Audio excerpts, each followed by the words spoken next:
everybody, a very good evening to all of you बच्चों. We are live with another session of लक्ष्य gate 2022 power system. तो यार कल मैंने आपको कुछ चीजें बताई थी प्रोटेक्शन स्कीम्स के बारे में.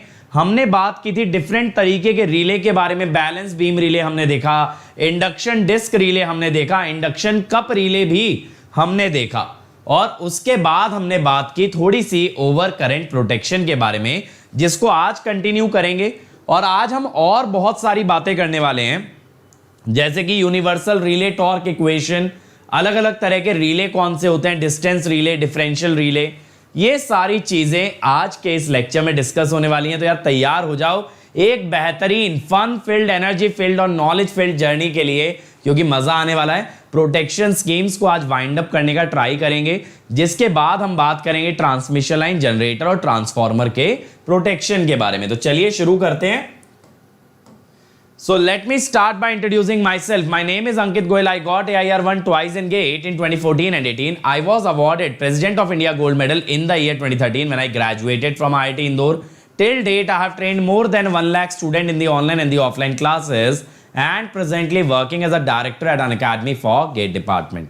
ये तो बातें मेरे बारे में जानते हो यार, but what you need to understand, what you need to know यार, an academy is always standing with you guys to bring more and more free initiative, ताकि जो बच्चा एक अच्छी एजुकेशन अफोर्ड नहीं कर सकता उसे भी एक अच्छी एजुकेशन मिले, उसे भी एक बराबरी का मौका मिले कंपीट करने के लिए ऑल इंडिया लेवल प्लेटफॉर्म पे, और वो भी अपने माँ बाप के, अपने खुद के सपनों को पूरा कर पाए. तो यार आपके लिए फ्री इनिशिएटिव ना सिर्फ इस यूट्यूब चैनल पे अवेलेबल है, but you can also watch it on Unacademy learning app, जहां पे आप ऐप डाउनलोड कर सकते हो प्ले स्टोर या ऐप स्टोर से. और कोई भी फ्री इनिशिएटिव एक्सेस करने के लिए सिंपली ये इनवाइट कोड लगा देना अंकित ESE, ताकि वो अनलॉक हो जाए. इसके अलावा देखो ये मेरी स्पेशल क्लासेस का लिंक है. अगर आप यहां जाएंगे तो मेरी सारी स्पेशल क्लासेस पाएंगे, और यहां पे आपको स्पेशल क्लासेस में पता चलेगा कि मैंने जो भी टॉपिक्स कवर कर रखे हैं वो अलग अलग फोल्डर में, और जो करवा रहा हूं that is in upcoming special classes. Okay, other than that यार देखो हमने इस चैनल का वीडियो बुक बनाया, जिसके अंदर आपको इस चैनल के सारे lecture along with their lecture PDF मिल जाते हैं. बस ये गेट लाइव को अपर केस के अंदर रखना, ताकि आपको सारे लेक्चर मिल पाए. आप इसके अलावा यार प्लस पे आ सकते हो. प्लस पे मिलते हैं इंडिया के सभी टॉप एजुकेटर एक सिंगल प्लेटफॉर्म पे, जहां आपको कराया जाता है कॉम्प्रिहेंसिव कोर्स के साथ साथ रिवीजन, और कंटेंट के नाम पे देते हैं daily assignment, weekly quiz, test series और क्वेश्चन बैंक. और बेटा अगर इसमें कहीं डाउट आ जाए तो we also conduct doubt solving session. The best part is कि एक सब्सक्रिप्शन में सारी ब्रांचेस, सारे बैचेस खुल जाते हैं. 1 year, 2 year, 3 year, foundation, placement, interview, PSU, हर तरह का बैच ओपन होता है. कोई क्लास मिस हो जाए तो you can watch it recorded as many times as you want. और प्लस से भी आगे जाता है आइकॉनिक. अगर तैयारी में लगाने हैं 4 चांद तो जाइए आइकॉनिक के लिए. आइकॉनिक में प्लस के बेनिफिट्स के साथ मिलेगा एक पर्सनल कोच, जो कि आपकी पूरी तैयारी कराएगा A to Z, और आपका पूरा स्ट्रैटेजी बनवाएगा. स्टडी प्लानर, जहां आपकी स्ट्रेंथ और वीकनेस के हिसाब से आपका शेड्यूल बनाया जाएगा. स्टडी बूस्टर सेशन, जहां टीचर्स आपको खुद गाइड करेंगे. Other than that test analysis, जहां आपकी स्ट्रेंथ और वीकनेस आपको पता चलेंगी. स्टडी मटेरियल, थ्योरी और क्वेश्चन बैंक, और एक डेडिकेटेड टीम जो क्लियर करेगी आपके इमीडिएट डाउट्स. तो बेटा अगर ये आपको चाहिए then also you can apply the code Ankit ESE, जिससे आपको मिल जाता है इमीडिएट 10% डिस्काउंट. तो फ्री हो, प्लस हो या आइकॉनिक हो, कोड बच्चे आपका एक ही लगता है, दैट इज अंकित ESE. ठीक है, तो जल्दी से जल्दी कोड लगा के भाई एडमिशन ले लो, क्योंकि मैं 17 तारीख से एनालॉग स्टार्ट कर रहा हूं प्लस वालों के लिए. अब इसके अलावा ये क्वेश्चन आता है, सर आप यूट्यूब पे तो पढ़ाते हो तो हम प्लस पे क्यों आए? बेटा यूट्यूब पे लाइव और रिकॉर्डेड क्लासेस मिलती हैं, तो डेफिनेटली ये जो क्लासेस है ना, ये किसी भी रिकॉर्डेड कोर्स से ज़्यादा बेटर है. तो ये समझो कि आप अगर GD PD कोर्सेज में पैसा इन्वेस्ट करते हो तो वैसा बिल्कुल भी मत करना. You should then go for our YouTube lectures. लेकिन इससे आगे की अगर बात करनी है, अगर आपके पास इन्वेस्टमेंट है, आप कर सकते हो, पैसा इन्वेस्ट कर सकते हो, तो फिर बेटा इससे भी नेक्स्ट लेवल जाने की बात करो, जहां अनअकैडमी प्लस पे आपको सारी branches, systematic content, live interaction, personal guidance, test series, weekly quizzes, content हर तरह का आपको एक साथ मिल जाए. वहां बात करो, क्योंकि वहां आपको मिलेगा एकदम कॉम्पिटिटिव एनवायरनमेंट. वहां आपको मिलेंगे एकदम सीरियस बच्चे, जिनसे कंपीट करके आपकी परफॉर्मेंस डेफिनेटली इंप्रूव होगी. तो अगर बेटा if you can pay then you should go for Unacademy plus, if you can't pay तो बेटा किसी रिकॉर्डेड कोर्स के चक्कर में नहीं फंसना है, देन तैयारी करें आप लोग हमारे यूट्यूब लेक्चर से, ठीक है। इसके अलावा यार हमारा नया बैच आने वाला है 1 मार्च से, जिसमें 17 से मैं स्टार्ट करूंगा एनालॉग और 31 से विशाल सर आपके लिए लेके आ रहे हैं कंट्रोल, ओके। इसके अलावा बेटा देखो अंकित ईएससी से आपकी 1 ईयर की फीस हो जाती है 27,225, 18 मंथ्स 34,650, 2 ईयर 39,600, ओके। तो 2 ईयर के लिए जाना ताकि पर मंथ कॉस्ट मिनिमम पड़े और without any interest you can avail it on EMI. इसके अलावा अंकित ईएससी कोड से आपका 1 ईयर का आइकॉनिक फीस होगा यार 45,225 एंड 2 ईयर्स का होगा 66,600। तो अगेन आप 2 ईयर के लिए जाओ सो दैट आपको पर मंथ कॉस्ट मिनिमम पड़े। चलो यार शुरू करते हैं, फिर शुरू करते हैं आज का सेशन। तो कल हम बात करने वाले थे ओवर करंट रिले की टाइम करंट कैरेक्टरिस्टिक के बारे में। कल मैंने बस आपको इतना बताया था कि एक ओवर करंट रिले जो होता है ना, वो ऐसा रिले है जब करंट एक पर्टिकुलर वैल्यू से बढ़ता है देन इट ऑपरेट्स, और करंट किस वैल्यू से ऊपर जाने पे आपका रिले ऑपरेट करेगा, that value is called as the pickup current, ठीक है। यानी कि जब जब करंट पिकअप करंट के ऊपर जाएगा तब तब आपका रिले ऑपरेट करेगा। महेश यार सीएस वालों का डिजिटल लॉजिक का सिलेबस अपने इलेक्ट्रिकल ईसी से काफी डिफरेंट है, कुछ चीजें बहुत ही कम है और कुछ चीजें एक्स्ट्रा हैं। देवाशीष बेटा पिकअप करंट नहीं, पिकअप करंट, PICK, ठीक है। चलो तो आगे चलें यार। अब देखो इसमें सबसे पहला आता है definite time over current relay. Sir ये definite time over current relay क्या होता है? It operates in fix time irrespective of fault current। देखो फॉल्ट करंट कितना भी हो मेरे भाई, ये एक फिक्स टाइम के अंदर ही ऑपरेट करता है, ठीक है। फिक्स टाइम के अंदर ही ऑपरेट करता है। अब इसके अंदर क्या होता है कि यार आपका जो फिक्स टाइम है वो क्यों आ रहा है, इसके अंदर क्या होता है, जैसे ही आपका रिले कॉइल में करंट जाना शुरू होता है आपकी मैग्नेटिक फील्ड सैचुरेट कर जाती है। इसका कोर बेटा ऐसा होता है जो तुरंत सैचुरेट कर जाए, ठीक है। तो यहां पे हम क्या कहते हैं, as soon as current flows through relay operating coil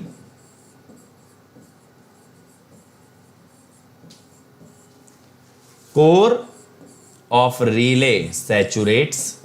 अब भाई अगर कोर सैचुरेट्स हो गया तो समझना, अब हम टेक्निकलिटीज पे आते हैं कि सर कोर सैचुरेट होने से क्या होगा। बेटा कोर सैचुरेट होते ही ना मैग्नेटिक फील्ड कांस्टेंट हो जाएगी। मैग्नेटिक फील्ड अगर कांस्टेंट हो गई बेटा तो फोर्स कांस्टेंट हो जाएगा। फोर्स कांस्टेंट हो गया तो ऑपरेटिंग टाइम भी कांस्टेंट हो जाएगा, ठीक है। Operating time will also become constant. ये बात क्लियर हुई। तो यहां पे जो है ना आपका करंट कितना भी फ्लो करे ऑपरेटिंग टाइम रिमेन्स कांस्टेंट। तो सर इसकी कैरेक्टरिस्टिक कैसी दिखती है, इसकी कैरेक्टरिस्टिक कैसी दिखती है भाई?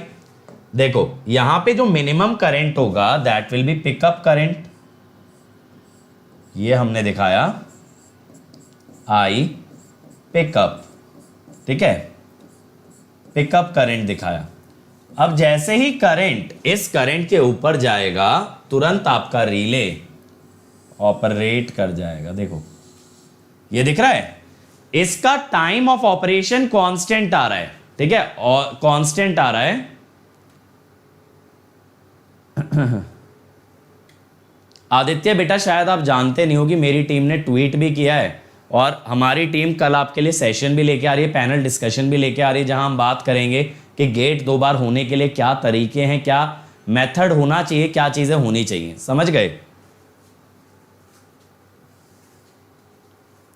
और अगर यही बात है कि बेटा स्टूडेंट के आंदोलन में उतर जाओ उससे स्टूडेंट का करियर बन जाता है, तो ठीक है, एक काम करते हैं अपन लोग भी, एक काम कर देते हैं, ये लेक्चर वेक्चर सब बंद करते हैं, इसी तरह के वीडियोस डालते हैं, क्योंकि जब ये चीज़ खत्म होगी और जब आप लौट के आओगे तो फिर आपको ये बात समझ में आएगी बेटा कि कौन आपके लिए रियली काम कर रहा है और कौन इस मुद्दे से टीआरपी गेन कर रहा है। समझ रहे हो ना? ये तुम लोगों को समझ नहीं आता। लोग बिजनेस जो बनाते हैं ना, स्टूडेंट का कोई भी मुद्दा हो उस पर बहुत बढ़िया तरीके से बिजनेस बनाया जा सकता है, लेकिन ये कहाँ समझ आएगा, क्योंकि कोई पढ़ा रहा है तो वो तो गलत कर रहा है, उसे पढ़ाई लिखाई सब छोड़ छाड़ के सब बच्चों का भविष्य डब्बे में डाल के क्या करना चाहिए, इनको ना सबको रोड पे उतर आना चाहिए, ये काम होना चाहिए, है ना।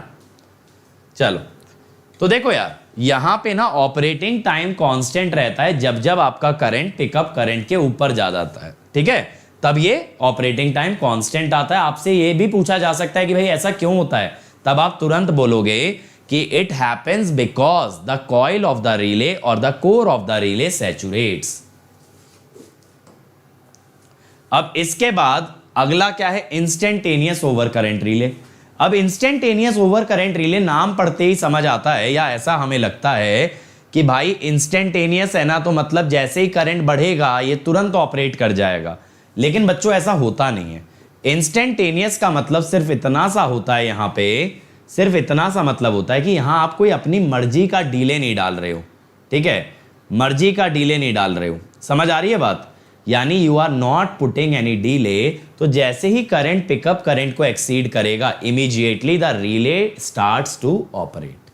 मैंने आपको बताया था ना, देखो हमें हमेशा एक खतरा रहता है कि relay might operate in the sub transient region, इसीलिए बहुत बार क्या होता है, हम जान करके उसका ऑपरेशन डिले कर देते हैं, लेकिन यहां नहीं करेंगे। तो यहां रिले जो मिनिमम टाइम पॉसिबल है उसी के अंदर ऑपरेट करता है। तो यहां पे हम क्या कह देते हैं यार, that relay starts to operate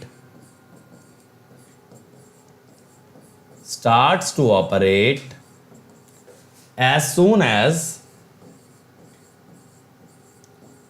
current exceeds pickup current। ठीक है, जैसे ही करंट पिकअप करंट के ऊपर गया ये रिले ऑपरेट करना स्टार्ट कर देता है। दूसरी बात, इट ऑपरेट्स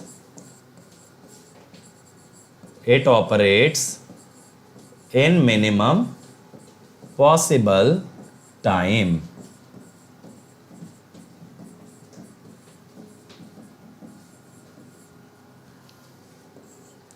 यहां पे there is no delay provided, यहां पे ना अपनी मर्जी का कोई डिले आप नहीं लगाते हैं। That is called as instantaneous over current relay. ये बात क्लियर हो गई? Instantaneous relay is best suited for, बेटा ये ऐसी जगह यूज किया जाता है जहां पे आपको बहुत फास्ट प्रोटेक्शन चाहिए। इसका जो बेस्ट एप्लीकेशन है अगर मैं आपको बताऊं तो that is there in case of important transmission line. जो ट्रांसमिशन लाइन हमारे पावर सिस्टम के लिए बहुत इंपॉर्टेंट है, और अक्सर कौन सी लाइंस इंपॉर्टेंट होंगी यार, जो कि आपकी बहुत ज्यादा लाइन से या बहुत ज्यादा पार्ट से कनेक्टेड है, क्योंकि वो एक लाइन खराब होने से पावर सिस्टम के बहुत सारे हिस्से पे इंपैक्ट आएगा, तो they are very very important. तो इस तरह की जो लाइंस होती है ना, वहां फास्ट प्रोटेक्शन चाहिए होती है, तब किसका यूज करते हो, इंस्टेंटेनियस ओवर करंट रिले। तो it is use for faster protection. समझ में आया? अच्छा देखो, मैंने आपको एक प्रिंसिपल और सिखाया था अगर आपको याद हो। मैं मेरे ख्याल से आप लोगों से टाइम ग्रेडिंग के बारे में बात कर चुका हूं ना, कि जो रिले लोड के पास होता है उसका टाइम ऑफ ऑपरेशन कम होता है, जो रिले लोड से दूर होता है उसका टाइम ऑफ ऑपरेशन ज्यादा होता है।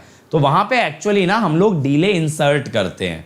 तो जहां डिले इंसर्ट ना किया जाए उसे हम कहते हैं इंस्टेंटेनियस ओवर करंट रिले। अगर डिले आपने इंसर्ट किया तो फिर वो इंस्टेंटेनियस नहीं रह जाएगा। अब अगला आता है यार inverse time over current relay. इसके अंदर कुछ भी नहीं है। Inverse time over current relay का मतलब होता है operating time is inversely proportional to current. आप कहोगे सर ऐसा कैसे?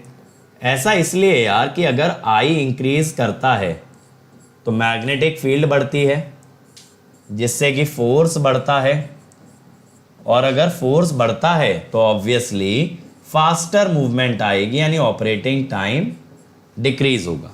फास्टर मूवमेंट आने से ऑपरेटिंग टाइम डिक्रीज हो जाएगा। तो इसी वजह से हम ये कह देते हैं as current increases time of operation reduces. तो यहां पे जो ग्राफ आ जाता है ना यार, देखो इंस्टेंटेनियस में तो कुछ अलग से ग्राफ बना नहीं पाएंगे, वहां कुछ भी नहीं है, बस इतना बोला हमने, डीले नहीं डाला। ठीक है, तो अगर आप कभी सोचो कि सर इंस्टेंटेनियस का ग्राफ क्या आता है, उसके लिए अलग से ग्राफ क्या डिफाइन करेंगे। यहां पे देखो क्या होगा ना, ग्राफ हाइपरबोलिक आएगा इस टाइप से। What is this? Rectangular hyperbola.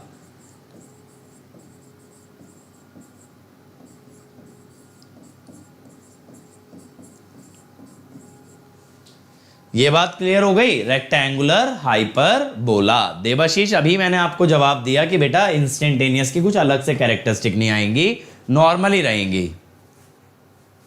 Bye R K Kanodia, but I am from E because it's addition. कर सकते हो जाकिर, कर सकते हो, बस एक्स्ट्रा टॉपिक छोड़ देना यार। अब inverse definite minimum time over current relay. Inverse definite minimum time over current relay. अब भाई इनवर्स डेफिनेट मिनिमम टाइम का क्या मतलब होता है? फॉर लो वैल्यूज, देखना जरा, for low values of current it follows inverse characteristic। ठीक है, it follows inverse characteristic।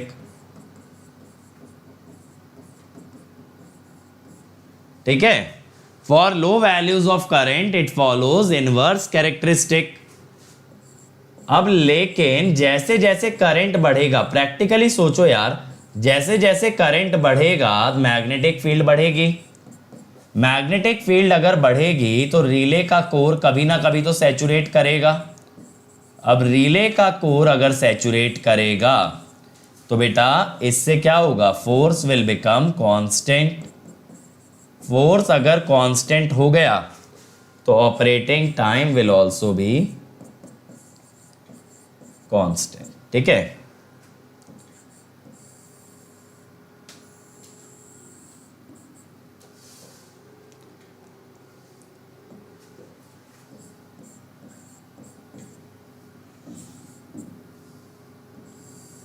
देखो ये हो गया पिकअप करंट, पीयू लिख दूं, पिकअप का मतलब पीयू लिख देते हैं। ये मत सोचना सर ने पर यूनिट लिख दिया है। देखो शुरू में इनवर्स चलेगा और बाद में सैचुरेट कर जाएगा। ठीक है, शुरू में इनवर्स चलेगा और बाद में सैचुरेट कर जाएगा। ये बात क्लियर हुई? अब यहां पे हम क्या कहते हैं यार, यहां पे हम ऐसा कहते हैं कि अगर plug setting multiplier less than 10 हुआ तो ये इनवर्स कैरेक्टरिस्टिक शो करता है। प्लग सेटिंग मल्टीप्लायर मैंने आपको बताया था क्या? मैंने आपको ये बताया था प्लग सेटिंग कैसे चेंज करते हैं। प्लग सेटिंग मल्टीप्लायर आज बताऊंगा, उस पर क्वेश्चन भी दिखाऊंगा। तो यहां पे आ जाता है डेफिनेट कैरेक्टरिस्टिक। ठीक है, तो छोटे करंट्स पे इनवर्स आएगा और हायर करंट पे डेफिनेट आएगा। देवाशीष ये मिक्सचर नहीं है बेटा, यहां पे प्रैक्टिकल बात हो रही है कि करंट हाई होगा तो कभी ना कभी तो सैचुरेट करेगा, कभी ना कभी तो सैचुरेट करेगा। लेकिन मेरे बच्चों बात इतनी सी है यहां पे कि जब सिर्फ डेफिनेट टाइम की बात की थी तो उसका सैचुरेशन बहुत जल्दी रीच होता है। तो उसका सैचुरेशन जब बहुत जल्दी रीच हो जाता है तो वो हर करंट पे आपको सैचुरेटेड ही नजर आता है। और यहां पे क्या होगा? यहां ये हाई करंट पे सैचुरेट होगा, विच विल बी प्रैक्टिकल। ठीक है, ये बात क्लियर है? चल, अब गुलशन कह रहे हैं कि sir sine 90 plus omega T को ही कॉस ओमेगा टी को लेते हैं। मुझे लग रहा है कि गुलशन मेरी प्लस क्लास से आए हैं क्योंकि वहां नेटवर्क चल रहा है। गुलशन बेटा तो आप वहीं पे पूछना। बेटा 10 से 20 के बीच में वो आएगा ना आपका ट्रांजिशन। ऐसा थोड़ी है एकदम से हाइपरबोला से तुरंत फ्लैट, बीच में ट्रांजिशन रीजन भी आता है। ठीक, very inverse time over current relay. Very का मतलब बहुत। ठीक है, हिंदी में लिख देते हैं बहुत, बहुत ही इनवर्स। ठीक है, बहुत ही इनवर्स है। देखना, बड़ा इंटरेस्टिंग वीडियो बनाया मैंने साइंस वर्सेस कॉमर्स में, और मेरे एक बहुत अच्छे फ्रेंड के साथ किया है जो कि सीए कैटेगरी को लीड करते हैं अनअकैडमी में। We have tried something different. तुम ना यार ध्यान भटकाते बहुत हो।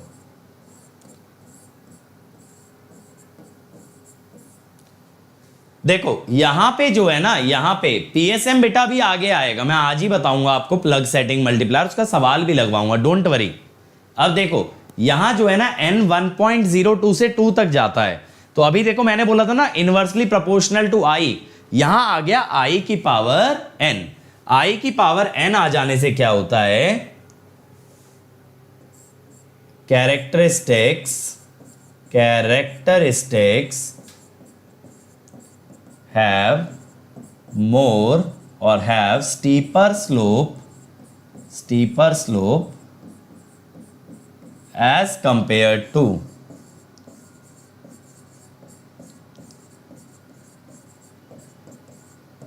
inverse time over current relay। ठीक है, कैरेक्टरिस्टिक्स का जो स्लोप होता है ना वो ज्यादा स्टीप होता है।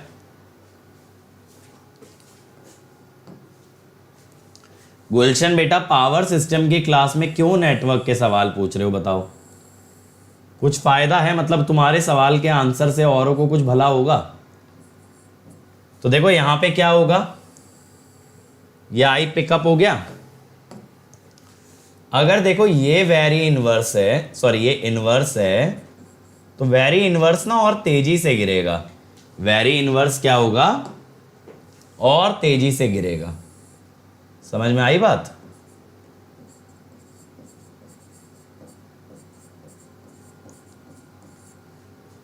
तो ये होता है, उसका स्लोप बहुत ज्यादा स्टीप होता है। ये चीज क्लियर हुई ना? चलो अब इसके बाद एक्सट्रीमली इनवर्स का मतलब क्या है कि और भी ज्यादा इनवर्स। तो यहां हम कहते हैं i 3.5, i की power 3.5 into operating time is constant. यानी कि ऑपरेटिंग टाइम जो है ना वो किसके इनवर्सली प्रोपोर्शनल है, करंट टू द पावर 3.5। और ज्यादा इनवर्स हो गया, ठीक है। तो यहां पे क्या होता है, it gives more inverse characteristic than very inverse time over current relay, ठीक है। And it is used where the over current relay fails in selectivity का मतलब क्या था, रिले को ये सिलेक्ट करना होता है भाई फॉल्ट किस हिस्से में आया है। तो जहां आपका normal over current relay fail हो जाए सिलेक्टिविटी में, वहां कौन काम आएगा, एक्सट्रीमली इनवर्स। कैसे आएगा ये मैं समझाऊंगा अभी, ठीक है। अब देखो इसका यूज कहां पे होता है, it is use for overheating, against overheating of not magnitudes machines. Electrical machines की ना ओवरहीटिंग में प्रोटेक्शन के काम में ये आता है, ठीक है। तो they are used in protection of alternator, power transformer, earthing transformer, cable, railway, trolley. तो ये ध्यान रखेंगे, it is used in the overheating of machine. तो जो भी बड़ी बड़ी मशीन है उन्हें ओवरहीटिंग से बचाने के लिए किसका यूज होता है, एक्सट्रीमली इनवर्स करंट का। अब यहां पे क्या होता है, it or relay should not operate on momentary overload but a sustained short circuit fault. Sir इस बात का क्या मतलब है, बेटा इस बात का सिर्फ इतना सा मतलब है कि अगर मान लो कुछ समय के लिए, बहुत चंद मिनटों के लिए ओवरलोड आ गया या हाई करंट आ गया, तो बहुत छोटे ड्यूरेशन में हाई करंट आपको नुकसान नहीं पहुंचाएगा। लेकिन अगर फॉल्ट सिस्टम में ज्यादा देर तक टिकता है तो यह हानिकारक हो सकता है। इसीलिए कभी भी किसी भी रिले को बहुत छोटे ड्यूरेशन के फॉल्ट के लिए ऑपरेट नहीं करना चाहिए। कायदे से ऑपरेट तब करना चाहिए जब सिस्टम में फॉल्ट ऐसा आए जो कि लंबा रह के जाएगा। यानी घर में अगर ऐसा अतिथि आ गया जो जाने का नाम नहीं ले रहा तो चिंता की बात है। अगर अतिथि कुछ दिन के लिए रुकता है तो कोई चिंता वाली बात नहीं है, समझ गए। तो यहां पे इसी वजह से हमें ये डिफरेंशिएशन करना बहुत जरूरी है। अब देखो यार, जब आप ट्रांसफॉर्मर पढ़ते हो तो ट्रांसफॉर्मर में एक फंडा पढ़ते हो, that is called as inrush current. Inrush current क्या होता है कि जैसे ही ट्रांसफॉर्मर ऑन हुआ बहुत ही हाई करंट फ्लो करता है, लेकिन बहुत छोटे ड्यूरेशन के लिए, है ना, बहुत छोटे ड्यूरेशन के लिए। तो ऐसी सिचुएशन में रिले को कायदे से ऑपरेट नहीं करना चाहिए, क्योंकि बहुत नॉर्मल सी बात है, मतलब ट्रांसफॉर्मर जब जब ऑन होगा तो इनरश करंट तो आना ही आना है, इसमें तो कोई मतलब ऑप्शन ही नहीं है ना, आपके पास बच ही नहीं सकते। तो रिले को हमेशा डिफरेंशिएट करना पड़ेगा, एक इनरश करंट में और दूसरा फॉल्ट में। Inrush current is not a fault, it is a property of a transformer, कि जब जब ट्रांसफॉर्मर ऑन होगा इनरश करंट आना ही आना है, तो उससे घबराने की जरूरत नहीं है। घबराना कब पड़ेगा, कब पड़ेगा, जब आपका फॉल्ट करंट आएगा, ठीक है। तो देखो आईडीएमटी रिले दोनों में फर्क नहीं कर सकता। अब आप कहोगे सर ऐसा क्यों, देखना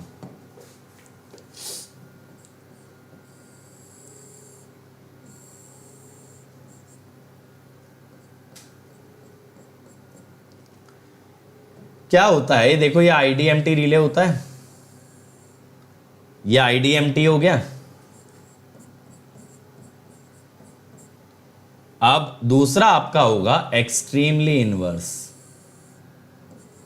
ये एक्सट्रीमली हो गया। समझना बात को कि सर एक कैसे डिफरेंशिएट करता और दूसरा कैसे नहीं करता। तो देखो मैं क्या बोलता हूं, एट हाई करंट, ध्यान से समझना, at high current IDMT relay operates in fix time. सही बात कह रहा हूं, हाई करंट पे आईडीएमटी रिले फिक्स्ड टाइम में ही ऑपरेट करेगा, सही है।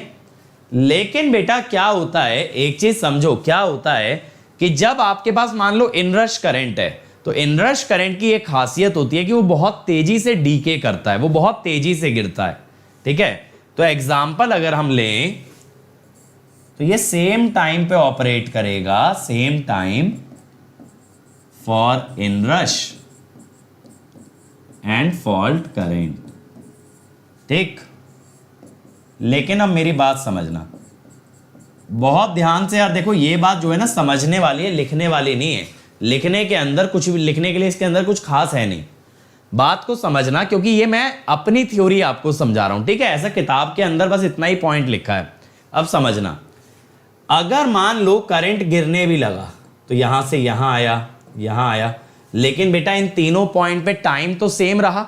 सोच के देखो, करंट गिरता जा रहा है लेकिन टाइम क्या है, कांस्टेंट। टाइम क्या है, कांस्टेंट। तो even if the current is rapidly decaying the relay will operate in the same time. लेकिन वहीं मेरे बच्चों अगर आप देखेंगे एक्सट्रीमली वाले को, जैसे जैसे करंट गिरता है टाइम बढ़ता जाता है, बढ़ता जा रहा है ना, टाइम बहुत तेजी से बढ़ रहा है। यानी जैसे जैसे इनरश करंट गिरेगा वैसे वैसे इसका टाइम बढ़ता जाएगा। मान लो शुरू में इनरश करंट हाई था, टाइम मिल रहा था हमें 1 मिलीसेकंड, इनरश करंट गिर गया, टाइम हो गया 2 मिलीसेकंड, और गिर गया 3 मिलीसेकंड, और गिर गया 4 मिलीसेकंड। यानी कभी भी ऑपरेटिंग टाइम तक वो पहुंचेगा ही नहीं। जब जब ऑपरेटिंग टाइम क्रॉस होने वाला होगा करंट गिर जाएगा, ऑपरेटिंग टाइम और ज्यादा बढ़ जाएगा। समझ में आ रही है बात। जैसे जैसे ये क्रॉस करने की कोशिश करेगा ना ऑपरेटिंग टाइम को, करंट गिरेगा तो ऑपरेटिंग टाइम बढ़ेगा। समझ रहे हो। अब देखो मैं यही आपको समझाना चाह रहा हूं, in extremely inverse over current relay, extremely inverse over current relay, as current decays, T operating goes on increasing, T operating goes on increasing, so relay does not operate। सही है ना भाई। अगर करंट डीके हो ही रहा है, यानी अगर करंट खुद से ही घट रहा है, तो आप टेंशन क्यों ले रहे हो यार, आप टेंशन क्यों ले रहे हो, समझ रहे हो। अगर अतिथि जो घर में आया है खुद ही जा रहा है तो आप क्यों परेशान हो रहे हो, चला ही जाएगा ना। अब बात यह आती है सर आपने एक सिलेक्टिविटी वाला पॉइंट बताया था, सिलेक्टिविटी वाला पॉइंट बताया था, ग्राफ में करंट गिरने पे टाइम डिक्रीज हो रहा है। बेटा कैसे, ये करंट है, करंट गिरना माने लेफ्ट जाना, लेफ्ट जाने में टाइम बढ़ रहा है ना वाई एक्सिस पे। बताओ ये नहीं दिख रहा तुम्हें, एक्स एक्सिस पे पीछे जाते हुए करंट यानी वाई एक्सिस बढ़ रहा है। आईडीएमटी भी तो हो, क्या प्रॉब्लम है, suppose by the time relay operates. Devashish ऐसा होता नहीं है ना, देखो अलग अलग डीके टाइम होने पे क्या होगा, किसी का डीके टाइम फास्ट हो सकता है, किसी का थोड़ा सा स्लो हो सकता है, बट आईडीएमटी में you can't control it, maximum chance है इट विल ऑपरेट। अब देखो दूसरी चीज मैंने क्या बताई थी, सिलेक्टिविटी वाली। अब ये तो बहुत एक इफ वाली कंडीशन हो गई ना देवाशीष, कि करंट डीके कर जाए जब तक आईडीएमटी रिले ऑपरेट करे, और वो भी डीके कितना कर जाए कि पिकअप करंट से काफी नीचे चला जाए, यानी जो करंट पिकअप करंट से 10 गुना था वो नीचे चला जाए। और अब देखो क्या होता है कि अगर आप बात करें, ये एक्सट्रीमली हुआ, बहुत तेजी से गिर रहा है, इससे कम तेजी से गिरेगा वेरी, और उससे भी कम तेजी से गिर रहा होगा इनवर्स, ये इनवर्स, ये वेरी इनवर्स, और ये एक्सट्रीमली इनवर्स। अब देखो क्या होता है, हम एक चीज हमेशा जानते हैं कि सोर्स के जितना करीब फॉल्ट होता है ना उतना ही ज्यादा करंट होता है। बात समझेंगे, if fault is near to load, if fault is near to load, IF is high. अब मान लो दो अलग अलग फॉल्ट करंट लें, दो अलग अलग लोकेशन पे फॉल्ट ले लो। सपोज हम ये कह दें कि फॉल्ट अगर A पे आया तो IF है IFA, समझना मेरी बात को यार। फॉल्ट अगर किसी B पॉइंट पे आया तो IF है IFB, ठीक है, IF एक जगह IFA और एक जगह IFB। अब देखो आप एक चीज देखना, मान लो ये है IFA, ये है IFB। अब मेरे भाई एक चीज ऑब्जर्व करना, एक चीज ऑब्जर्व करना। अच्छा नियर टू लोड होगा तो IF यहां पे सोर्स होना चाहिए,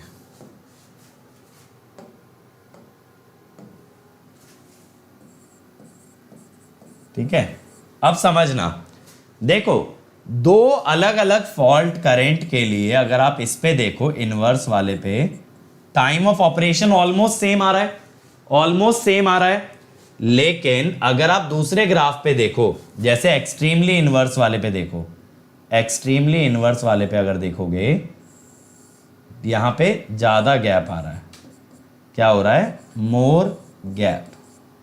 यानी कि अगर फॉल्ट अलग अलग लोकेशन पे हुआ, एक चीज समझना, फॉल्ट अलग अलग लोकेशन पे हुआ तो इसका क्या मतलब है, हो सकता है एक फॉल्ट इसके जोन में आ रहा हो और एक फॉल्ट इसके जोन से बाहर जा रहा हो। अब रिले को सिर्फ तब ऑपरेट करना चाहिए जब फॉल्ट उसके खुद के जोन में आ जाए।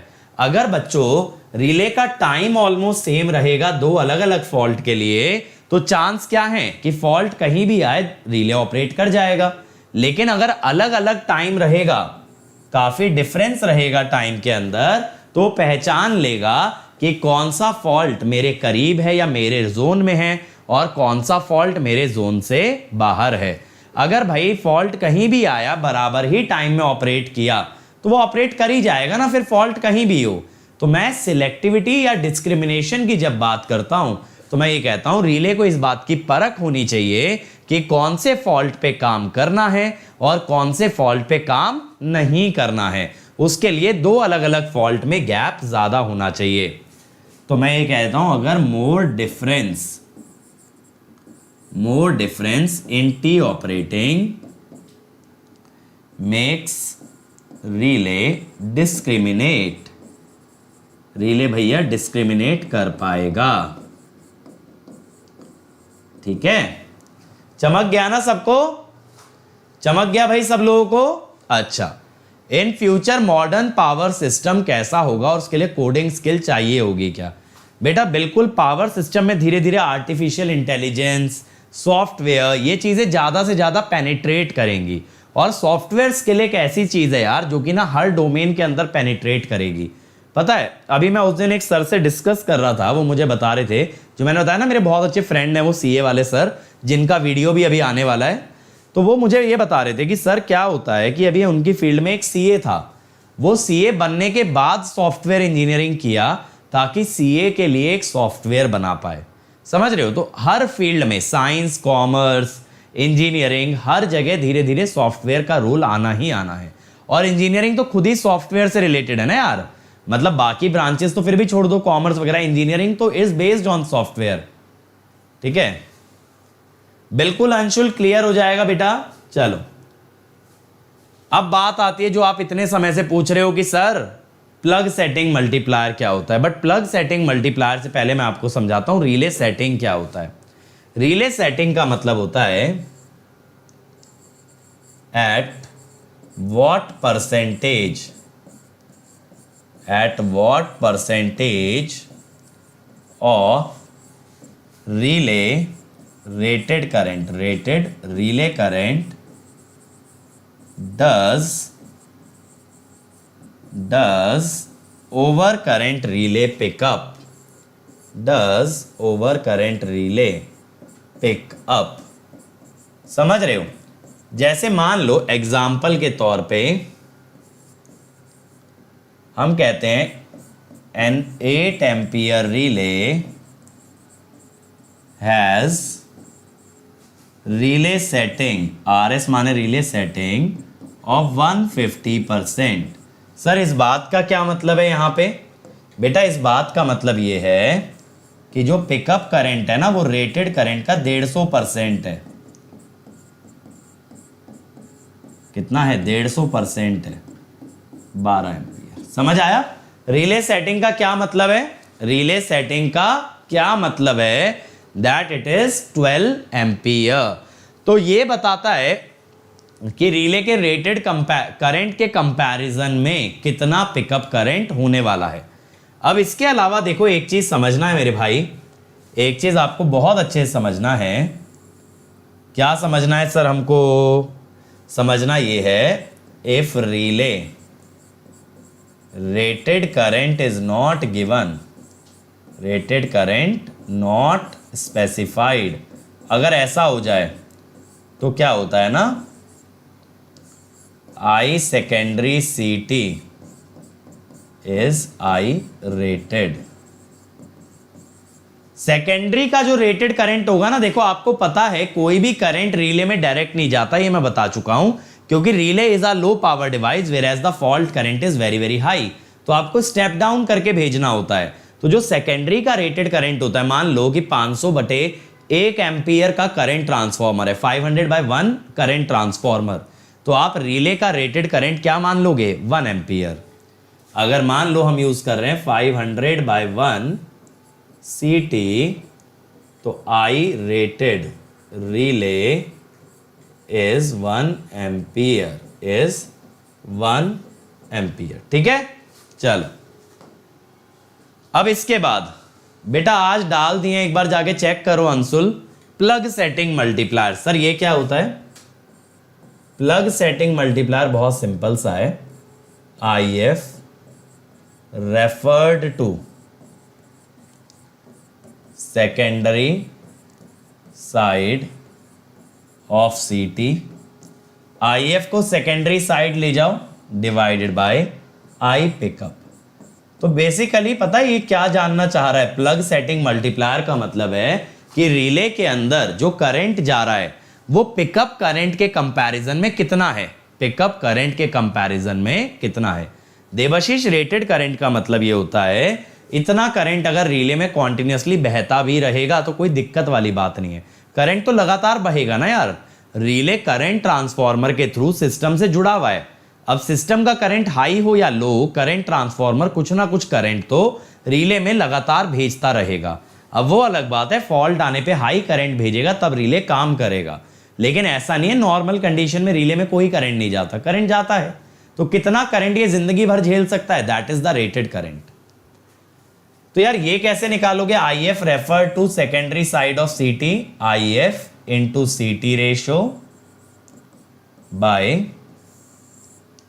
आई पिकअप, ठीक है, बाय आई पिकअप। ये बात क्लियर हुआ। चलो अब इसके बाद आ जाते हैं टाइम मल्टीप्लायर सेटिंग। ये मैंने आप लोगों को कल समझाया भी था कि जब रिले के दो कॉन्टेक्ट्स के बीच का सेपरेशन चेंज कर दें तो then the time of operation can change and that is called as the time multiplier setting.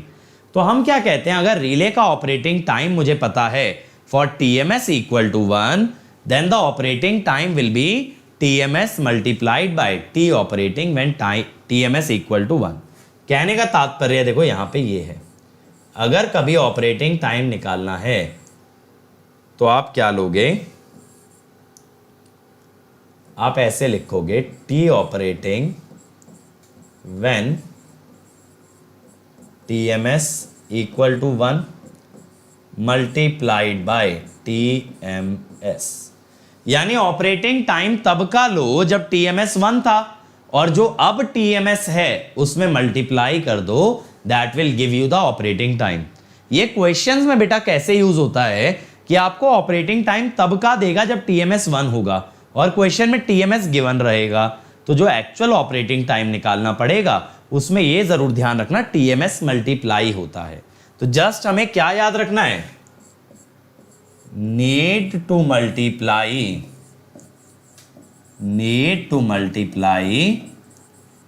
TMS while computing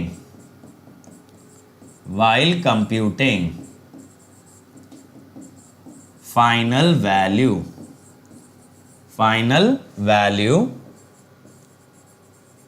of operating time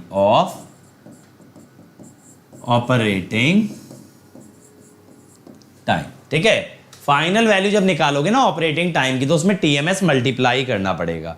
TMS बेटा डिले नहीं है, TMS स्केलिंग है। डिले का मतलब क्या होता है, डिले कभी मल्टीप्लाई नहीं होता, डिले हमेशा ऐड होता है। तो बात यह है, अगर आप चाहते हो रिले तेज ऑपरेट करे तो आप फिक्स्ड और मूविंग कॉन्टैक्ट को पास ले आओ, अगर आप चाहते हो ज्यादा टाइम लगे तो आप उनको दूर ले जाओ। तो ग्राफ सेम रहेगा, बस ऊपर नीचे शिफ्ट हो जाएगा based on that scaling factor. यानी अगर टाइम डबल करना है तो आपने सेपरेशन डबल कर दी, टाइम ऑटोमेटिकली डबल हो गया, समझ रहे हो। लेकिन ये फैक्टर मल्टीप्लिकेशन फैक्टर है Devashish, it is not additional factor. चलो अब भाई आ जाती है यूनिवर्सल रिले टॉर्क इक्वेशन। अब ये इक्वेशन क्या चीज है बेटा, ये एक ऐसी इक्वेशन है जो आपको over current relay, distance relay, हर तरह के रिले को ऑपरेशन के बारे में बताती है। That is called as the universal relay torque equation. तो it talks about this governs operation of all kind of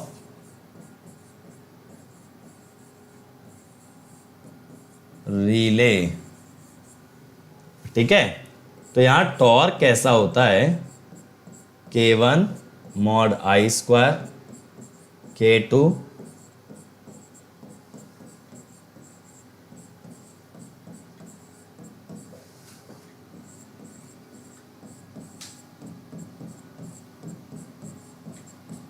अब सर ये सब क्या लिख दिया नयन, मैंने बताया था ना रिले एसी और डीसी का बेटा इंडक्शन वाले सिर्फ एसी होते हैं, अट्रैक्टेड आर्मेचर रिले और balance beam relay AC DC दोनों पे काम करते हैं। ये तो मैंने आपको बताया ही था यार, जहां भी करंट स्क्वायर आ जाएगा वो एसी डीसी दोनों पे चलेगा, और इलेक्ट्रोमैग्नेटिक इंडक्शन होगा या सिर्फ आई होगा, सॉरी अगर इलेक्ट्रोमैग्नेटिक इंडक्शन तो सिर्फ एसी पे चलेगा। अब देखो ये वाली जो पहली टर्म है ये बताती है ओवर करंट, क्योंकि इसमें एनर्जाइजिंग क्वांटिटी क्या है भाई, करंट है। ये वाली जो टर्म है ना, ये बताती है ओवर वोल्टेज। ये जो तीसरी टर्म है ये होती है डायरेक्शनल टर्म। क्या होता है ना डायरेक्शनल रिले, ये आज बताऊंगा। और ये जो चौथी टर्म है ना constant, this is always due to spring. ये स्प्रिंग के कारण आती है, ठीक है, स्प्रिंग की वजह से ये टर्म आपकी आ जाया करती है। अब आप कहोगे सर थीटा और टाउ क्या है? Theta is the angle between V and I। Sir tau क्या है? Tau is an adjustable parameter, ठीक।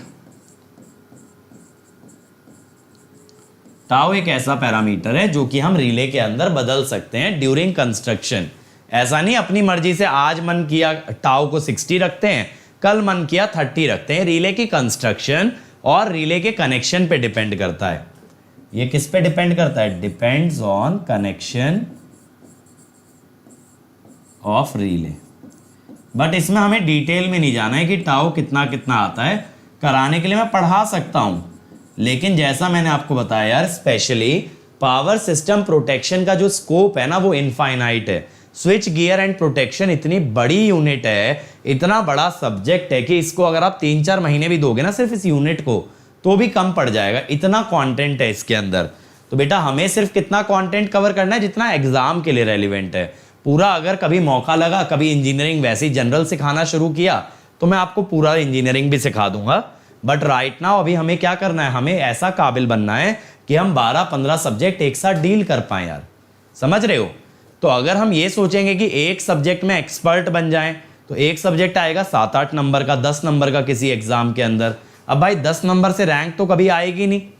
तो आप ये जान लो कि बीटेक वाले बच्चे का रोल क्या होता है। हमेशा बीटेक वाले का रोल ये होता है कि हर सब्जेक्ट का ना बेसिक सीखना है। हर सब्जेक्ट का बेसिक आपको सीखना है। एक बार आप हर सब्जेक्ट का बेसिक सीख गए, तब जब आप मास्टर्स के लिए जाते हो या फिर आप डॉक्टरेट के लिए जाते हो, तब आप अपने प्रेफरेंस का सब्जेक्ट का पूरा डिटेलिंग करते हो। तो वो काम मास्टर्स या पीएचडी का है। अब मान लो अगर मैं साल भर तुम्हें पावर सिस्टम ही पढ़ाता रहूं, तो ऑब्वियस सी बात है इतना कुछ सीख लेंगे कि 200-250 घंटा तो खूब आराम से हो जाएगा हमारा। लेकिन 200-250 घंटे में तुमको कुछ फायदा नहीं होगा। उससे क्या होगा? बस मेरी पावर सिस्टम की नॉलेज इंप्रूव होगी, but that is not useful. आपको ये सोचना है एक बीटेक वाले बच्चे के लेवल पे हमें हर सब्जेक्ट में कमांड गेन करना है, ताकि कभी हायर स्टडी के लिए गए तो फिर स्पेशलाइज कर लेंगे। चलो अब सबसे पहले ओवर करंट रिले के बारे में बात कर लेता हूं कि ओवर करंट रिले में क्या होता है। देखो ये जो यूनिवर्सल रिले टॉर्क इक्वेशन है, इसका मतलब ये नहीं है कि हर रिले के अंदर ये सारी की सारी टर्म्स आती हैं। रिले बाय रिले आपकी ऑपरेटिंग और रीस्ट्रेनिंग वाली क्वांटिटी अलग अलग होती जाएगी। तो ओवर करंट रिले के बारे में जब हम डिस्कस करते हैं, तब हम यहां पे ये बोलते हैं कि ऑपरेटिंग टर्म क्या होगी? ऑपरेटिंग टर्म क्या होगी? K1 mod I square. और रीस्ट्रेनिंग टर्म क्या होती है यहां पे? स्प्रिंग वाली।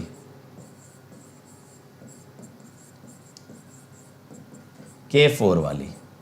तो अगर आप बात करोगे नेट टॉर्क की कभी भी, तो torque equal to K1 mod I square minus K4। अब आप क्या बोलोगे यार कि रिले ऑपरेट्स, रिले कब ऑपरेट करेगा भाई? जब उसका नेट टॉर्क पॉजिटिव आ जाए।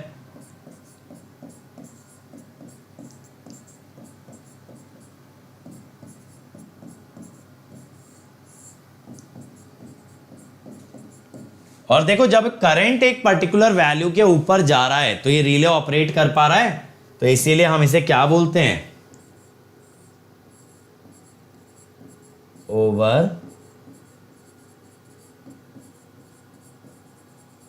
Current relay. क्या बोलते हैं इसको? Over current relay. क्योंकि यार ये जो टर्म आ रही है ना अंडर रूट के अंदर, ये जो टर्म आपकी आ रही है यार, this will basically be your pickup current. Over current relay तो वैसे भी हम लोग काफी डिटेल में पढ़ चुके हैं, बट मैंने फिर भी आपको ये वाला पार्ट क्यों बताया? मैंने आपको ये वाला पार्ट इसलिए बताया कि आप ये जान जाओ जो आपकी यूनिवर्सल रिले टॉर्क इक्वेशन है, ठीक है, यूनिवर्सल रिले टॉर्क इक्वेशन है that also is applicable to over current relay. Devashish यहां हमने सिर्फ इलेक्ट्रिकल क्वांटिटीज की बात की है बेटा, यहां मूवमेंट इतना बड़ा नहीं होता जिससे कि मूवमेंट से इक्वेशन को हम कॉम्प्लिकेट करें। मूवमेंट स्लाइट होता है, ऐसा थोड़ी होता है रिले 1 किलोमीटर चल के चला जाएगा, नहीं, बहुत छोटा मूवमेंट होता है रिले के अंदर। स्विच है ना, ऐसे बंद हो गया, बस इतना मूवमेंट है, सिर्फ इतना मूवमेंट होता है रिले के अंदर। अगर रिले के अंदर मूवमेंट बहुत कम है तो मूवमेंट का टर्म लेने की जरूरत नहीं, you can assume it to be constant. ठीक है, चलो अब बात आती है डायरेक्शनल रिले की। डायरेक्शनल रिले क्या होता है यार, यहां पे ना ये चेक करता है, it observes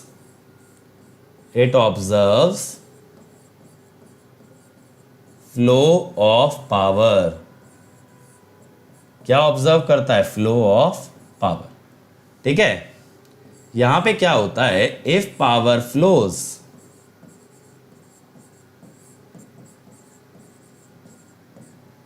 in normal direction then तो इसे कोई दिक्कत नहीं है, देन नो इश्यूज। लेकिन बेटा इफ पावर फ्लो रिवर्सेस,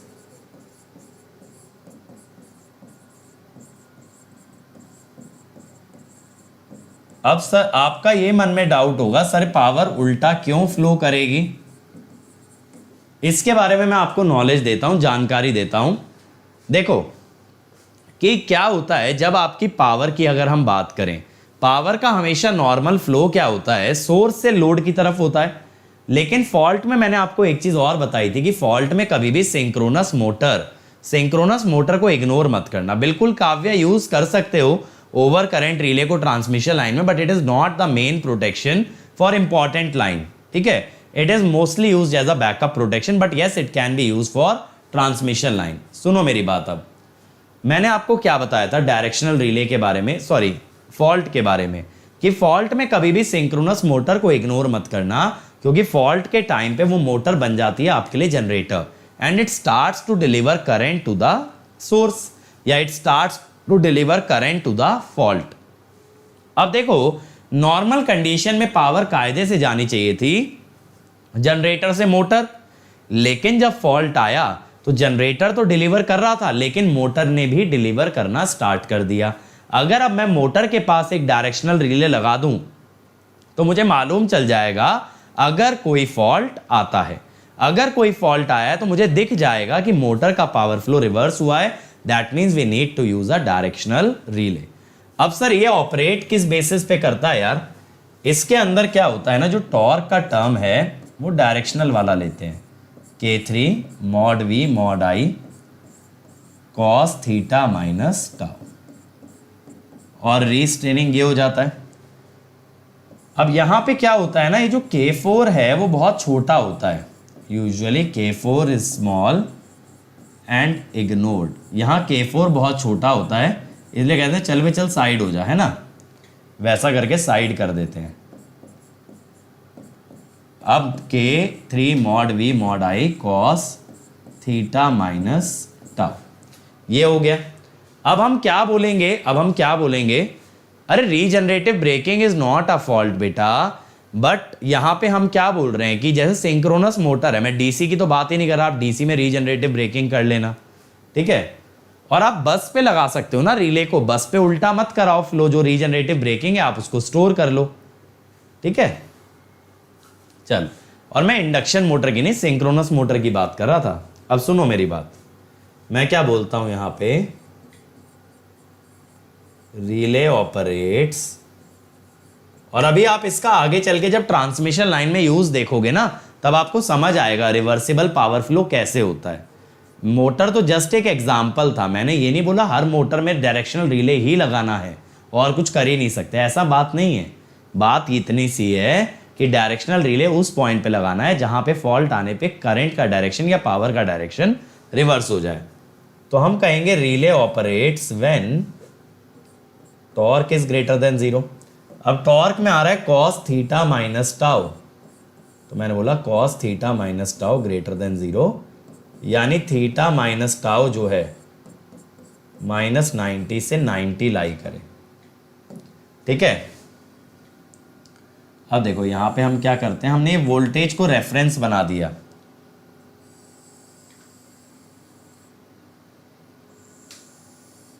हमने ये वोल्टेज को रेफरेंस बना दिया है। कुछ समझ नहीं आ रहा, फिर से कराओ। अब ये लोग टाइम पास करने वाले लोग क्यों आ जाते हैं बताओ। अब यहां पे एक रेफरेंस लाइन आती है जो कि यहां से ना टाउ एंगल पे, मैंने आपको बताया ना टाउ किस पे डिपेंड करता है, रिले की कॉइल के कनेक्शन पे। रिले की कॉइल के कनेक्शन पे डिपेंड करता है टाउ।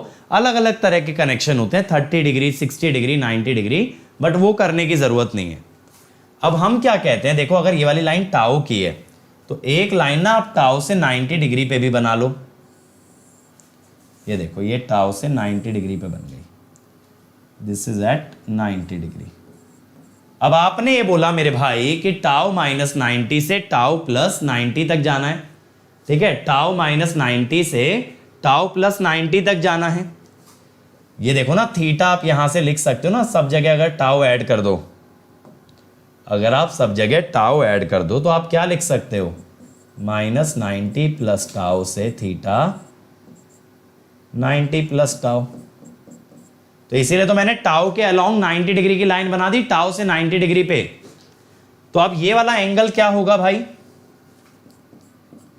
टाउ प्लस 90 और टाउ माइनस 90, ठीक, ये बन गया।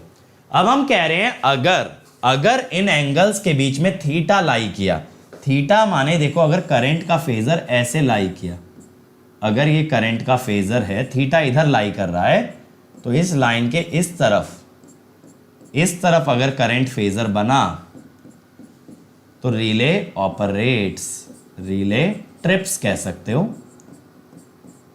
और इस तरफ अगर गए तो रिले नहीं ऑपरेट करेगा, ना ऑपरेट करने को बोलते हैं ब्लॉक। समझ आया हमने कैरेक्टरिस्टिक कैसे बनाई। मैंने एक टाउ की लाइन ड्रॉ करी, टाउ से माइनस 90 प्लस 90 मैंने दिखाया।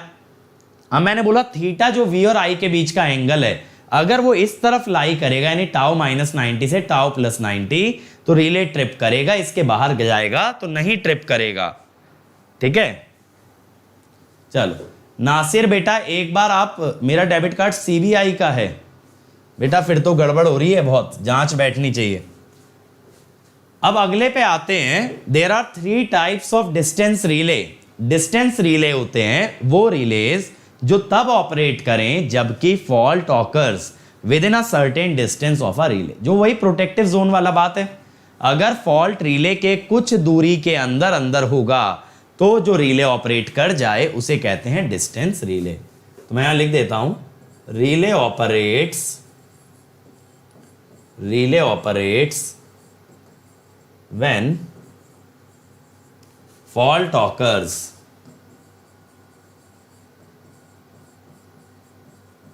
within a certain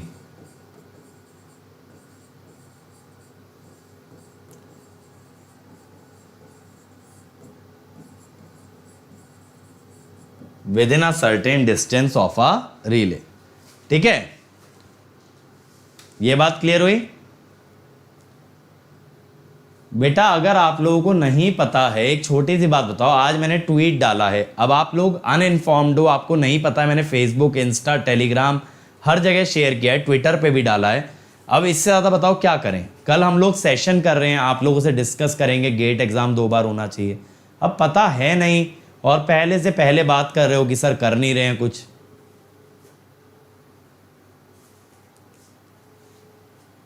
नासिर बेटा जो मेरा टेलीग्राम है ना उसके थ्रू मुझे एक बार मैसेज कर देना, वहां पे हम लोग डिस्कस कर लेंगे।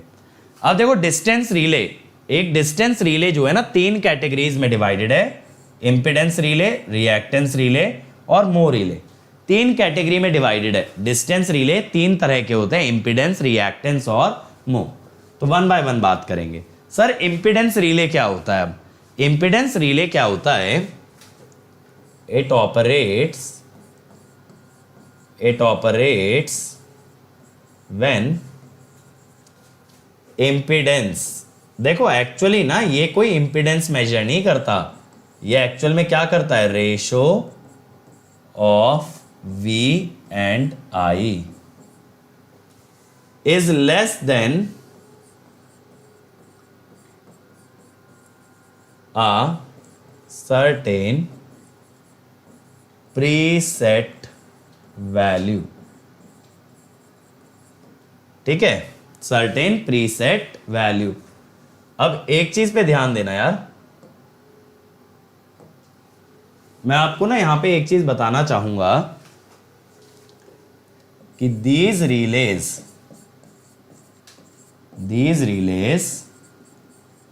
work on ratio of V and I at relay location. कई बार ना ऐसा पूछ लेते हैं, देखो एक बार ना गेट के अंदर बहुत बढ़िया सवाल आया था, ये पूछा था इस रिले को कितना इंपिडेंस दिखेगा, तो ऐसा दिया था Z/2, वहां एक ऑप्शन ये भी था V/I. तो बेटा रिले को जो इंपिडेंस दिखती है ना वो एक्चुअल इंपिडेंस नहीं होती, क्या दिखता है, जहां रिले लगा है वहां वोल्टेज और करंट का जो रेशो है वो हमारा रिले देखता है. ये बात बहुत अच्छे से दिमाग में बैठा लेंगे क्योंकि इस पे क्वेश्चन ट्विस्ट करके पूछा जाता है. अब देखो यहां पे भी हमें टॉर्क के बारे में बात करनी है मेरे भाई, टॉर्क के बारे में हमें बात करनी है. तो यहां पे क्या होता है, ये होती है ऑपरेटिंग टर्म और ये होती है रीस्ट्रेनिंग टर्म. ये जो पहली टर्म है दिस इज ऑपरेटिंग और जो दूसरी टर्म है दैट इज रीस्ट्रेनिंग. तो अब हम क्या बोलते हैं कि रिले कब ऑपरेट करेगा. अब देखो जो आप लोग कल क्वेश्चन पूछ रहे थे ना, कल आप लोग जो क्वेश्चन पूछ रहे थे कि सर ऐसा कैसे होता है बैलेंस बीम रिले में रीस्ट्रेनिंग कॉइल में कौन सा करंट जाता है, तो यहां एक्चुअली हम क्या कह रहे हैं ना, रीस्ट्रेनिंग कॉइल में जो करंट भेजोगे that should be proportional to voltage. ये कैसे करोगे, एक रेजिस्टेंस लगा दो, उसका करंट V/R आ गया, तो जो करंट रीस्ट्रेनिंग कॉइल में गया वो किसके प्रोपोर्शनल हो गया, वोल्टेज के. खुद सोच के देखो, कल आप लोगों का यही तो क्वेश्चन था, सर ऑपरेटिंग कॉइल का करंट तो फॉल्ट से आया, समझ आ गया, रीस्ट्रेनिंग कॉइल का करंट कहां से आया. अब ये जो इंपीडेंस रिले है इसके अंदर क्या करोगे, रीस्ट्रेनिंग कॉइल में जो करंट जा रहा है that should be proportional to voltage. तो आप एक रेजिस्टेंस लगा के V/R बना लो और वो V/R वाला करंट सीधा रीस्ट्रेनिंग कॉइल में भेज दो. अब हम क्या कहेंगे यहां पे यार कि रिले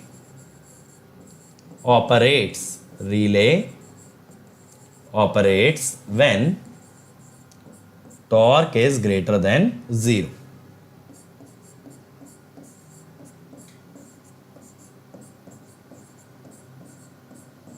ठीक है,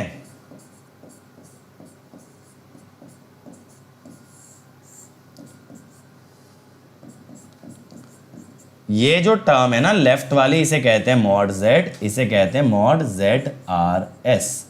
ये मॉड ZRS का मतलब है भैया रिले सेटिंग इंपीडेंस, यानी रिले की एक प्रीसेट वैल्यू, रिले की एक प्रीसेट वैल्यू जिससे कम इंपीडेंस आ जाने पे रिले आपका ऑपरेट कर जाए. अब देखो इस रिले की जो कैरेक्टरिस्टिक्स हम लोग बनाते हैं ना यार, वो बनाते हैं RX प्लेन पे. ठीक है, RX प्लेन. अब RX प्लेन में जो मॉड Z होता है, ठीक है, RS प्लेन में जो मॉड Z होता है that is basically a circle. कैसे, R² plus X² equal to Z². सोच के देखो, R² plus X² equal to Z².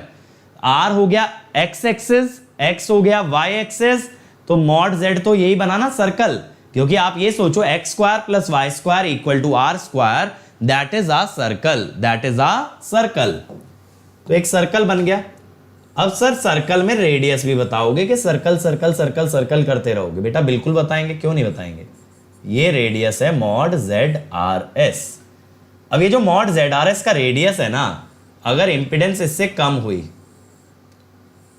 यानी कि इंपीडेंस इसके अंदर लाई कर गई, तब बेटा क्या होगा, यहां पे रिले ट्रिप करेगा.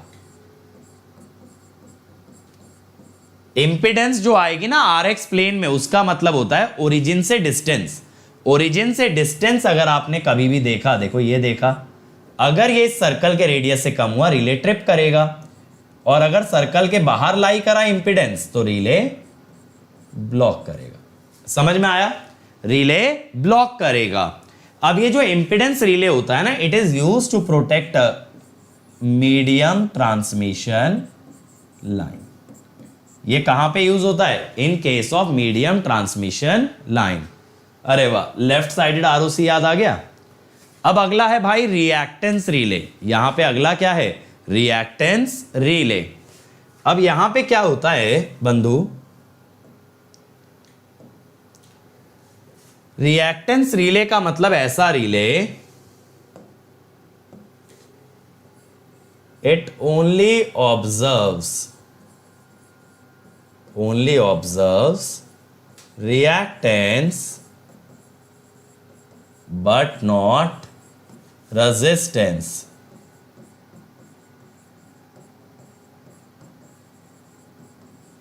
ठीक है, अब देखो यहां पे ऑपरेटिंग टर्म कौन सी होती है? K1 mod I स्क्वायर, और रीस्ट्रेनिंग टर्म ये वाली होती है डायरेक्शनल वाली। डायरेक्शनल वाली टर्म क्या होती है? रीस्ट्रेनिंग। समझते चलना, ये पहले से डिफाइंड है। अब ये मत कहना सर ये पता कैसे लगता है, ये पहले से डिफाइंड है। यानी डिपेंडिंग अपॉन ऑपरेटिंग और रीस्ट्रेनिंग कौन कौन सी टर्म लेते हो, उसी अनुसार अलग अलग रिले बनाए गए हैं। तो जो टर्म पॉजिटिव लेते हो ना, उसका मतलब है वो रिले को ऑपरेट कराने के काम में आ रही है, और जो टर्म आप माइनस में लेते हो दैट इज योर रीस्ट्रेनिंग टर्म। अब हम क्या कहते हैं यहां पे? That relay operates when torque is greater then 0।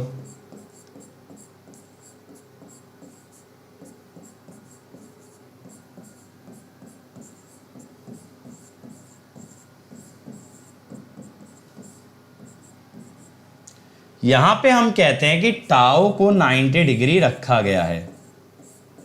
इसको ना टाउ को पहले से ही सेट रखते हैं 90 डिग्री पे, ऑलरेडी सेट। तो cos theta minus 90, cos theta minus 90 is cos 90 minus theta, यानी के साइन थीटा। साइन थीटा के बराबर आएगा।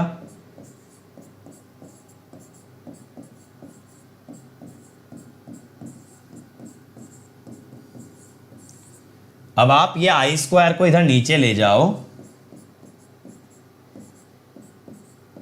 देखो mod V by mod I आ गया जेड, जेड आ गया ना, तो mod V by mod I हो गया जेड, तो mod Z sine theta is less than K1 by K3। अब आप जानते हो जेड साइन थीटा क्या होता है? x। तो ये कंडीशन आ गई रिले ऑपरेशन की। ठीक है, अब इसके अंदर क्या होता है?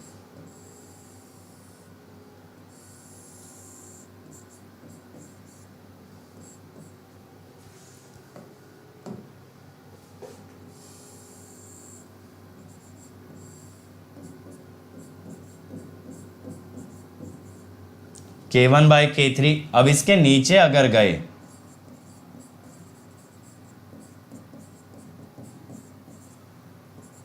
और इसके ऊपर अगर गए तो रिले ब्लॉक्स। ठीक है, रिले ट्रिप्स और रिले ब्लॉक्स।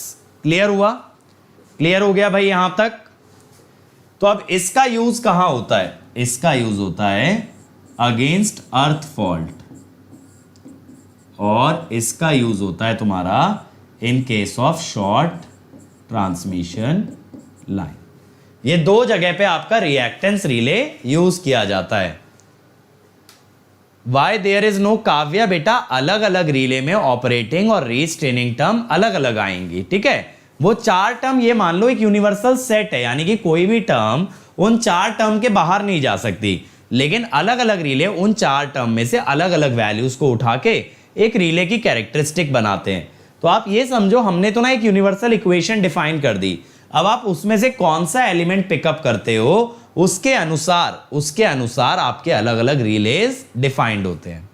अब देबाशीष का ये क्वेश्चन है कि क्यों सर अर्थ फॉल्ट के अगेंस्ट क्यों यूज किया जाता है। देखो अर्थिंग कैसे आती है, मान लो एक ट्रांसमिशन लाइन है, उस पर कोई पेड़ की टहनी गिर गई, तो अब वो लाइन शॉर्टिंग हो गई, लाइन शॉर्ट। अरे काव्य वही तो मैं बता रहा हूं बेटा, हर रिले में चारों टर्म थोड़ी ना आएंगी, पिछले वाले में K1 K2 वाली आई, दूसरे वाले में K1 K3 वाली आई, अगले में बताऊंगा K2 K3 वाली आई, समझ रहे हो, अलग अलग टर्म आती हैं। अब सुनो, देबाशीष का ये बात है कि ये दोनों एप्लीकेशन में क्यों रिएक्टेंस रिले यूज होता है। तो देखो इसका सिंपल सा रीजन क्या है, अर्थ फॉल्ट कैसे आता है। अर्थ फॉल्ट आता है जब जैसे कोई पेड़ की टहनी लाइन पे गिर गई और उसने टावर पे शॉर्टिंग कर दी। टावर पे क्या कर दिया, शॉर्टिंग। अब बेटा ये जो टहनी गिरी है इसका रेजिस्टेंस कुछ भी हो सकता है, इसका रेजिस्टेंस कुछ भी हो सकता है, लेकिन अगर ये टहनी का रेजिस्टेंस ज्यादा हुआ तो बेटा आपका इंपीडेंस वाला रिले तो फॉल्ट डिटेक्ट ही नहीं करेगा ना, क्योंकि देखो इंपीडेंस रिले का ये कहना रहता है, इंपीडेंस रिले ये कहता है mod Z less than mod ZRS। क्या कहता है, mod Z less than mod ZRS, ऐसा कहता है ना। तो अगर रेजिस्टेंस हाई हुआ तो ZRS से ऊपर निकल जाएगी, तो इंपीडेंस रिले कहेगा भाई कोई फॉल्ट ही नहीं है, इंपीडेंस इतनी हाई है, किस बात का फॉल्ट। लेकिन फॉल्ट तो है, बात बस इतनी सी है, वो लकड़ी की जो टहनी गिरी है उसका रेजिस्टेंस इतना हाई है कि ये पकड़ नहीं पा रहा। तो आप एक ऐसा रिले लेना चाहते हो जो इस पे डिपेंड ही ना करे, जो इस बात पे डिपेंड ही ना करे, यानी कि रिएक्टेंस रिले। दूसरा क्या रीजन होता है, शॉर्ट लाइन के बारे में अगर बात करें, शॉर्ट लाइन का रेजिस्टेंस कम होता है, शॉर्ट लाइन का रेजिस्टेंस कम होता है। वहीं अगर एक आर्क बन जाए तो आर्क का भी एक रेजिस्टेंस होता है, सर्किट ब्रेकर में हमने देखा है, शॉर्ट लाइन का भी एक रेजिस्टेंस है और एक रेजिस्टेंस आर्क का भी है। अब बेटा आर्क और शॉर्ट लाइन का रेजिस्टेंस ऑलमोस्ट एक बराबर होता है, अगर दोनों का रेजिस्टेंस बराबर तो टोटल रेजिस्टेंस क्या हो गया, डबल। अब ये तो रेजिस्टेंस हाई होने से ऑपरेट नहीं करेगा, ठीक है, ये तो हाई होने से ऑपरेट नहीं करेगा, तो फिर किसको लेना पड़े, जो रेजिस्टेंस पे डिपेंडेंट ही ना हो, तब किसको लेते हैं, रिएक्टेंस रिले। यानी आप ऐसा समझ लो रिएक्टेंस रिले का यूज वहां करना है जहां रेजिस्टेंस रिले को गुमराह कर सकता है, उसकी वजह से रिले को ऐसा लगे कि यार फॉल्ट आया ही नहीं। तो ऐसा अगर रिले को लगने लगे तो उससे बचने के लिए ऐसा रिले लो जो रेजिस्टेंस चेक ही ना करता हो, that is your reactance relay. समझ आया, समझ आया ये बात सब लोगों को भाई। रिएक्टेंस रिले क्यों यूजफुल है, क्योंकि एक ऐसा रिले है जो रेजिस्टेंस पे डिपेंडेंट नहीं है। तो जहां रेजिस्टेंस हाई होने से फॉल्ट डिटेक्ट ना हो वहां किसे यूज कर लो, रिएक्टेंस रिले को। अब तीसरा आता है मो रिले। अब मो रिले के बारे में एक दो बातें पता होनी चाहिए। It is inherently directional. अभी देखते हैं ऐसा क्यों, ठीक है। It is least affected by power surges, इसे सर्जेस से भी फर्क नहीं पड़ता, और इसीलिए it is used in long transmission line, क्योंकि सर्जेस कहां पे आते हैं, लॉन्ग लाइन के अंदर। अब देखो यार टॉर्क क्या होता है, और क्यों नहीं फर्क पड़ता ना, सर्जेस से डायरेक्शनल है, यानी जब उल्टी डायरेक्शन में कोई चीज होगी तभी ये काम करेगा। इसके अंदर ना ऑपरेटिंग टर्म ये वाली होती है,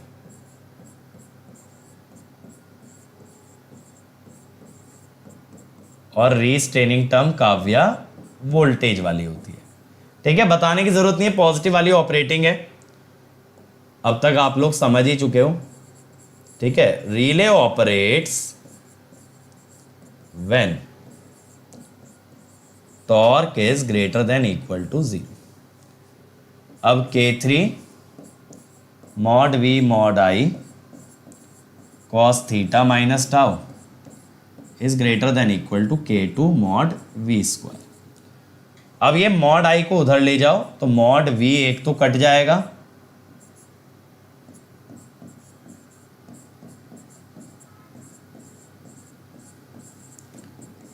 तो ये रिलेशन होता है आपका मोर रिले का। इसको डायरेक्शनल क्यों बोला? क्योंकि इसका ऑपरेटिंग टॉर्क डायरेक्शनल वाली टर्म से आता है। इसका ऑपरेटिंग टॉर्क किससे आता है? डायरेक्शनल वाली टर्म से। अब सर इसकी कैरेक्टरिस्टिक कैसी होती हैं? ध्यान से देखना।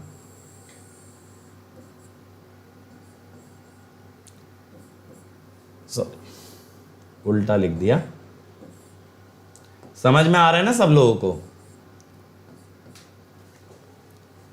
अब देखो यहां से ना एक लाइन ड्रॉ करते हैं पहले K3/K2 की। कितने एंगल पे सर? टाउ एंगल पे। एक टाउ एंगल पे बना लो K3/K2 की लाइन। अब यहां पे क्या होगा ना, एक लाइन आप और बनाओ थीटा एंगल पे, ठीक, जिसके कारण ये जो छोटे वाला एंगल दिख रहा है ना, ये हो गया थीटा माइनस टाउ। ये क्या हो गया? Theta minus tau. अब हमें क्या करना है? Cos theta minus tau. Cos theta minus tau करने के लिए मेरे भाई आपको ना यहां एक राइट एंगल ट्राइंगल पूरा करना पड़ेगा।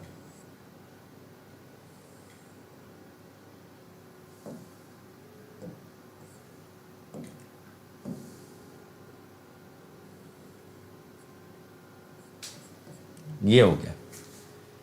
अब ये देखो इसका हाइपोटेनस कितना हो गया? K3/K2। तो ये वाली जो लाइन है ना, ये जो लाइन है ये बन गई K3/K2। समझ रहे हो? ट्रिग्नोमेट्रिक रेशो लाने के लिए, कॉस थीटा माइनस टाउ लाने के लिए मैंने एक राइट एंगल ट्राइंगल बना लिया। अब आप ये भी जानते हो बच्चों कि सर्कल का या सेमी सर्कल का जो एंगल होता है वो 90 डिग्री होता है। तो एक थ्योरम है ना मैथ्स की, angle in a semi circle is always 90 degree. तो ये आ जाता है इसका कैरेक्टरिस्टिक। ये पर्पल वाला सर्कल, ये सर्कल के अंदर रिले ट्रिप्स और सर्कल के बाहर रिले ब्लॉक्स, इसके बाहर रिले ब्लॉक्स, ठीक है, ये बात आ जाती है। तो इस तरह की कैरेक्टरिस्टिक आती है। आप कहोगे सर अंदर कैसे ऑपरेट कर रहा है? क्योंकि आपने बोला है ओरिजिन से डिस्टेंस इस लाइन से छोटा रहना चाहिए। ओरिजिन से जो डिस्टेंस आ रहा है ना वो इस लाइन से छोटा रहना चाहिए, यानी point should lie inside the circle, तभी ये रिले ऑपरेट कर पाएगा। ठीक है, अब क्वेश्चन आ गया भाई स्क्रीन पे, definite time over current relay operates in fix time due to. किस वजह से definite time over current relay fix time में ऑपरेट किया करता है? फटाफट बताइए देवाशीष। क्योंकि हमारा एक राइट एंगल ट्राइंगल बन गया, तो मैंने उसका डायमीटर ले लिया K3/K2 और वहां से मैंने क्या बना लिया? एक सेमी सर्कल, क्योंकि angle in a semi circle is 90 degree. यार जब जब आप Z की बात करोगे तब तब आएगा तो सर्कल ही, Z तो सर्कल से ही शो होगा। Yes, answer is a. जब आपका कोर सैचुरेट करता है तभी और डेफिनेट टाइम आता है। अगला, drag cup rotor in induction cup relay has. Drag cup rotor in induction cup relay has, जल्दी बताओ क्या होगा? फटाफट से बताओ, फटाफट, come on everybody. Drag cup rotor in induction disc relay, induction cup relay has क्या? A, less inertia, less inertia. ठीक है, ये मत बोलना लेस टाइम ऑफ ऑपरेशन, ये रिले का होगा, रोटर का नहीं होगा। This one will be for induction cup relay, not for its rotor. Time of operation किसके लिए डिफाइंड है? रिले के लिए ना। तो आप ये थोड़ी बोलोगे रोटर का टाइम ऑफ ऑपरेशन कम होगा। चलो, TMS can be reduced by, come on, TMS कैसे रिड्यूस हो सकता है? फटाफट बताओ। TMS can be reduced by, come on everybody, जल्दी बोलो क्या होगा? ए होगा।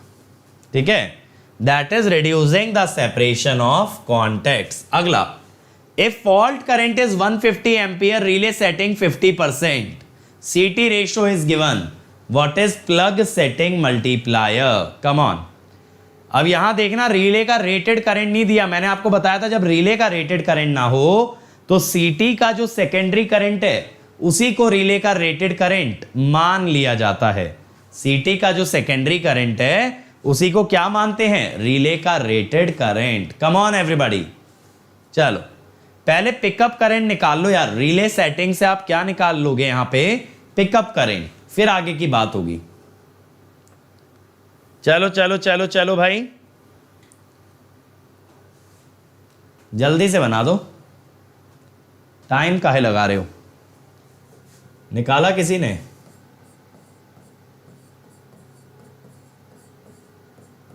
आई पिकअप इज 50% ऑफ 5,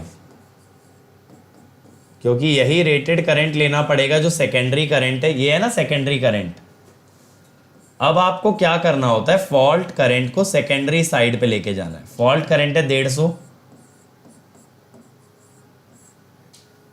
चलो वैसे तो 150 बहुत कम दे दिया इसने, 750 बटे 400, 7.5/4। अब प्लग सेटिंग मल्टीप्लायर कितना होगा? आप ये मत कहना कि सर 400/5 मल्टीप्लाई करते, बेटा सेकेंडरी पे करंट हमेशा कम ही आएगा। सेकेंडरी पे करंट हमेशा कम आएगा। तो रेशो में कभी भी कंफ्यूज मत होना, डायरेक्टली बस ये ध्यान रखना हमेशा कि जो आपका सेकेंडरी करंट है वो हमेशा कम आना चाहिए। तो सेकेंडरी करंट कब कम आएगा? जब आप 5/400 से मल्टीप्लाई करते हो। लास्ट क्वेश्चन बेटा आज का, the plug setting of a negative sequence relay is 0.2 ampere, CT ratio is given, what is the minimum value of line to line fault current? चलो minimum value of line to line fault current बताओ, कितना कम से कम current आएगा line to line fault में? चलो चलो चलो भाई,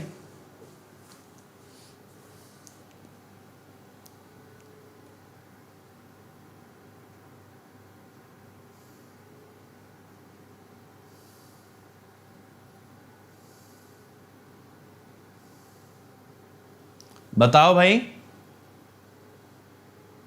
अरे मोर रिले का सेंटर ऐसे थोड़ी रैंडमली कुछ भी आ जाएगा, ऐसे थोड़ी है सेंटर अपनी मर्जी से 0 0 आ जाएगा। देखो यहां पे हम कहते हैं मिनिमम नेगेटिव सीक्वेंस करंट कितना होना चाहिए। मैं कहता हूं यहां पे आप एक चीज देखो, 0.2 × 5/1 1 एम्पियर। ये मैंने किस साइड निकाला है? प्राइमरी साइड, यानी फॉल्ट वाली साइड। मैं बोल रहा हूं मिनिमम नेगेटिव सीक्वेंस करंट किस अकॉर्डिंग निकलेगा? ये बेटा इसके हिसाब से निकलेगा कि रिले में कितना करंट जा रहा हो, पिकअप करंट। रिले में पिकअप करंट जा रहा है तो प्राइमरी साइड कितना करंट आ रहा है? 1 एम्पियर। अब यहां पे मैं बोलता हूं कि मिनिमम फॉल्ट करंट कितना होगा? Minimum IF, line to line fault में √3 IA2 होता है।